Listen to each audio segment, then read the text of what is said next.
Spoštovane, spoštovani, lepo pozdravljeni na novinarski konferenci, ki jo namenjamo odzivu na današnjo odločitev Ustavnega sodišča. Z nami je minister za javno upravo Boštjan Koritnik, ki mu predajam besedo. Izvolite.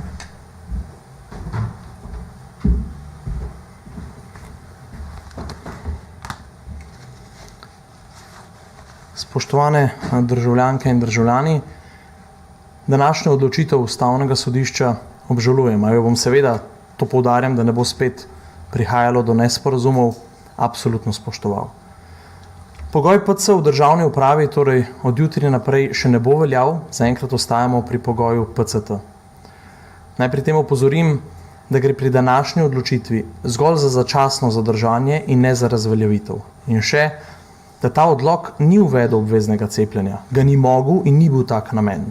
Namen je bil zagotoviti varnejše delovno okolje v prostorih, za katere je vlada, če tako rečemo, neposredno odgovorna. Toda številke se žal ne umirjajo in treba bo poiskati trajne rešitve. Ponovno poudarjam, posameznik se cepi zaradi sebe, zaradi svojih bližnjih in širše solidarnosti, ne zaradi Boštjana Koritnika ali Janeza Poklukarja. In če te kolektivne zavesti nimamo, nam, torej za tiste, ki očitajo, da smo ta pogoj določili z odlokom, niti zakon in ne sprememba ustave ne bi pomagala. Kajti nihče me ne bo prepričal, da protestov, kot je bil včerajšnji, ne bi bilo, če bi bila pogoja PCT ali PC sprejeta na drugačne načine. V tem izražam tudi iskreno obžalovanje ob tragični smrti dekleta in družini izrekam sožalje. Obsojam pa tudi včerajšnje proteste in to z več plati. Prvič, ker gre za nedopustno obnašanje in nasilništvo skregano z osnovnimi standardi medsebojnega komuniciranja in spoštovanja. Drugič, ker gre za izjemno nevarno početje, s katerim se ogroža zdravje sebe in drugih, sploh če vkorakaš na obvoznico v času največje gneče.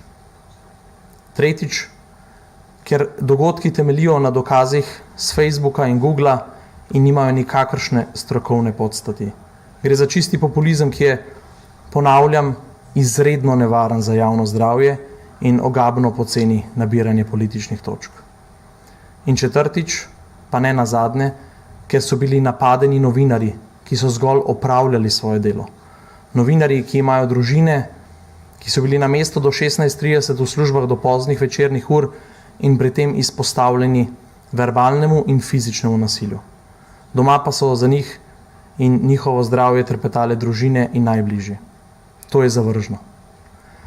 Sam sem kariero začel kot novinar v eni izmed časopisnih hiš in zato to govorim iz srca. A spoštovani nekdanji kolegi, naj vam ob tem povem še osebni vidik tega, kar se dogaja v zadnjem obdobju. Tudi sam imam družino in 2 mladoletna otroka in grožnje s smrtjo v zadnjih nekaj dneh težko preštejem samo na prste 2 rok. Danes pa so grožnje začeli prejemati tudi moji najožji sodelavci. Podobno je tudi s kolegi, predstavniki stroke in tistimi, ki se upajo izpostaviti. Ampak o tem ne poroča nihče. Zdi se, kot da so naša življenja pač vredna manj. Zato bo treba razmisliti tudi o soodgovornosti, kar je včeraj že napisal eden izmed vaših kolegov. Zakaj so anticepilci čez noč postali osrednje medijske osebnosti? Da ne bo pomote, jaz nimam težav sprejeti soodgovornost in priznati, da bi lahko kaj izpeljali bolje. Na tem mestu se, vnovič, že nazadnje sem se, za nekatere nevšečnosti ter povzročen nemir tudi opravičujem. Toda ponovno poudarjam, sam trenutne krize ne morem rešiti, pa naj se še tako trudim. Slovenija je, kar se COVID-19 tiče, trenutno v nezavidljivem stanju. In skupna borba vseh levih, desnih, pisanih, enobarvnih medijev, stroke in tako dalje bi sedaj morala biti, kako premagati to težavo. Kakšni ukrepi bodo sledili, danes ne morem in tudi ne želim napovedovati. Povem pa že sedaj, da danes in v naslednjih dneh oziroma do končne odločitve Ustavnega sodišča ne bom na voljo za gostovanja v večernih oddajah in za izjave, ker želim, da poiščemo rešitve, ne pa si graditi medijske podobe. Pred kamerami ne vem, če je že kdo, in tudi jaz mislim, da ne bomo rešili ničesar. Se pa moramo v gledala pogledati prav vsi. Sedaj moramo situacijo preučiti z vseh možnih zornih kotov in zadeve miriti, ne pa še dodatno prilivati olja na ogenj. Usesti se moramo skupaj s stroko in resno prediskutirati nadaljnje korake. Spoštovane in spoštovani, čaka nas torej resen pogovor, kako naprej.